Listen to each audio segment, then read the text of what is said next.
Sir आज जो है आप लोग काला दिवस मना रहे हैं, क्यों काला दिवस मना रहे हैं आज? राम के नाम पर नाटक चल रहा है।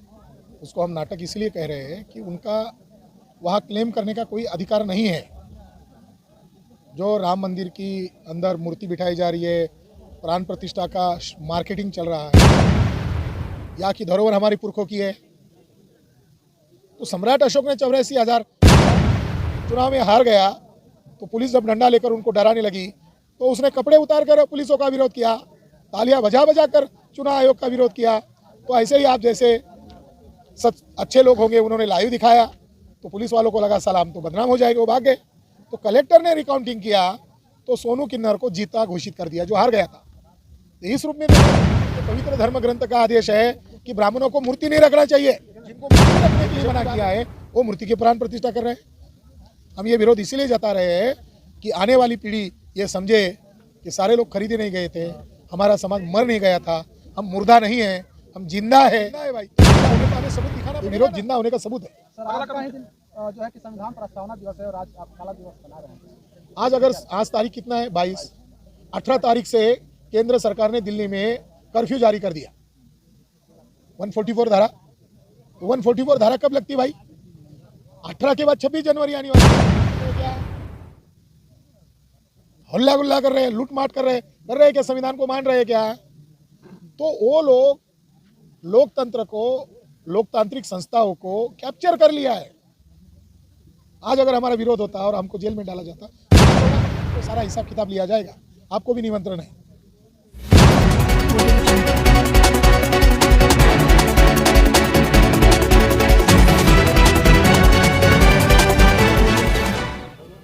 सर आज जो है आप लोग काला दिवस मना रहे हैं, क्यों काला दिवस मना रहे हैं? जो राम मंदिर के नाम पर नाटक चल रहा है, उसको हम नाटक इसलिए कह रहे हैं कि उनका वहाँ क्लेम करने का कोई अधिकार नहीं है।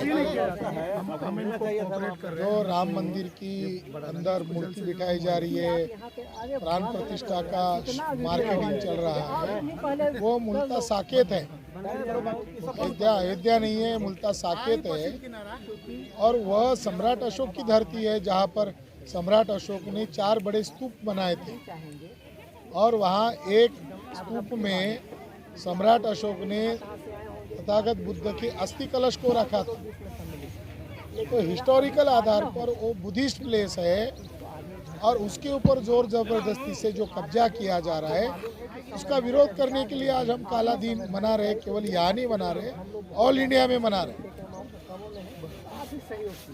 पूरा देश जो है हिंदू राष्ट्र बनाने की बात हो रही है, पूरे देश को जो हिंदू राष्ट्र बनाने की बात हो रही है, इसको आप कैसे देखते हैं? तो पहले भागवत जी हिंदू शब्द ऋग्वेद में कहाँ मिलता है, रामायण में कहाँ मिलता है, पुराणों में कहाँ पर है? जेल से डरने वाले हैं हम, जेल से डरने वाले हैं, हमसे जेल से डरने वाला है। बनाओ, वीडियो बनाइए, वीडियो हमारा बनाइए। अरे हमको टांगिए, जेल में चले जेल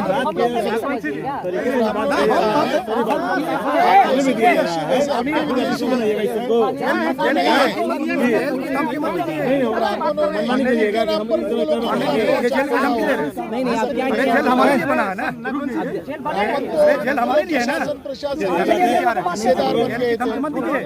जिया कर ब्राह्मणों पर लागू न करे, हिंदुओं पर लागू न करे। ब्राह्मण हिंदू नहीं है ऐसा उन्होंने लिखित में दिया, उसका रिकॉर्ड है।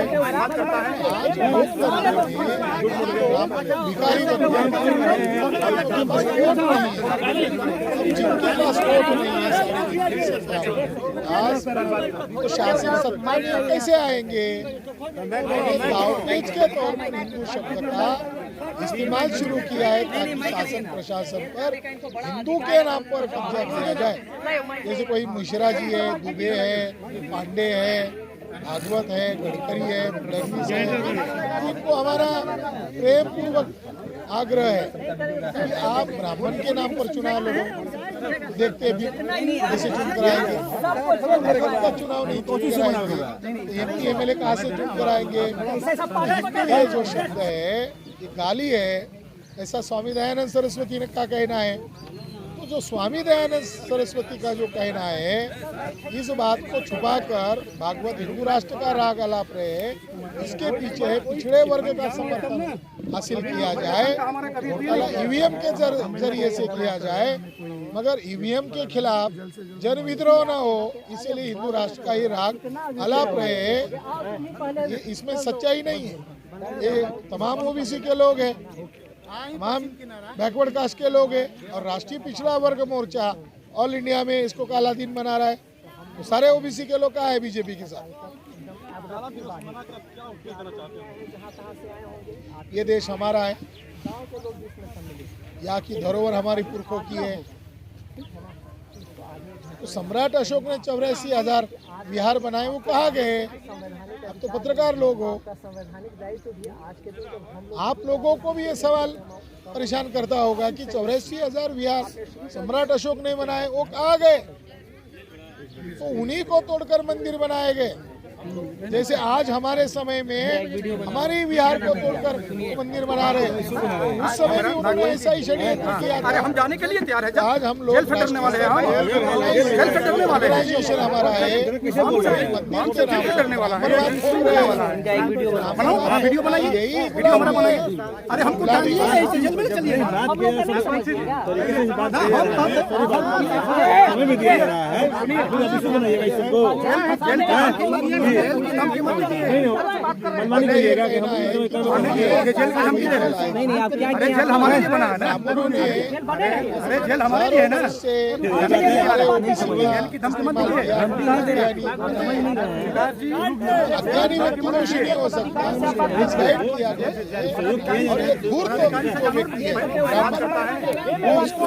कर रहा है, जगाने के लिए कर रहे हैं। के लोग उत्तर प्रदेश में इसके खिलाफ है। और एक कुशवाहा जिन्होंने सुप्रीम कोर्ट में केस दायर किया था, ये मुद्दा हमारा है, मगर उसका कोई सुनवाई नहीं किया। कुशवाहा, शाक्य, सैनी, मौर्य, ये तो ओबीसी कैटेगरी में आते हैं। ओबीसी उनके खिलाफ है, इसीलिए ओबीसी प्रधानमंत्री है, ऐसा नाटक किया जा रहा है।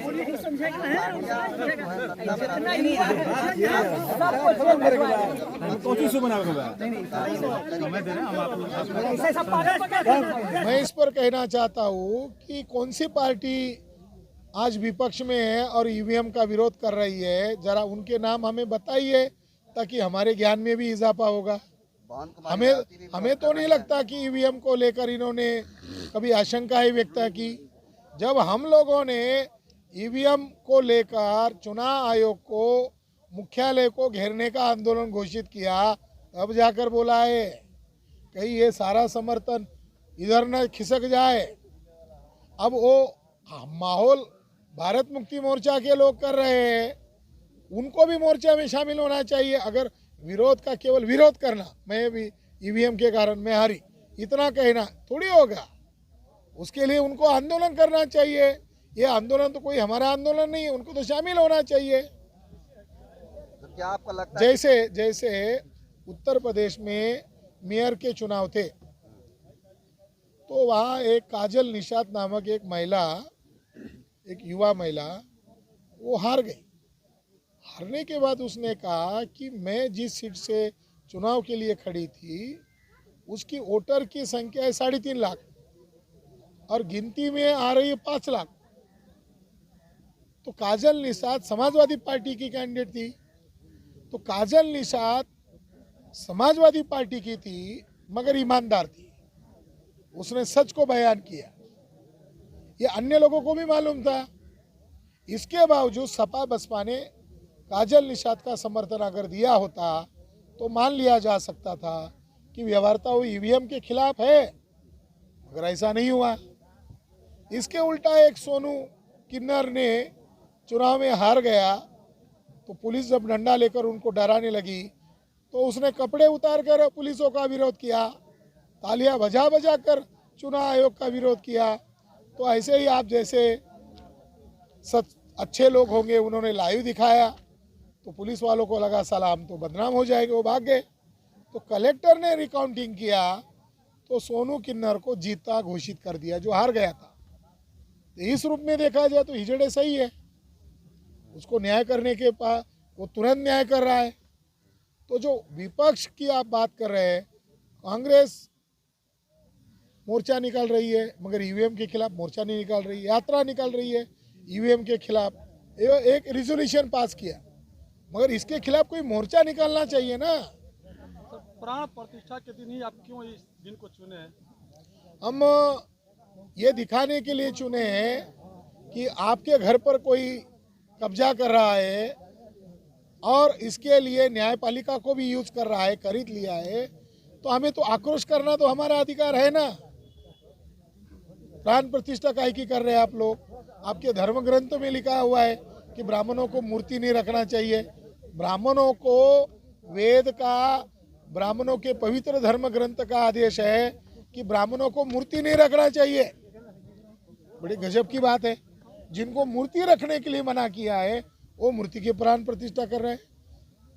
हम ये विरोध इसीलिए जता रहे हैं कि आने वाली पीढ़ी ये समझे कि सारे लोग खरीदे नहीं गए थे, हमारा समाज मर नहीं गया था, हम मुर्दा नहीं है, हम जिंदा है।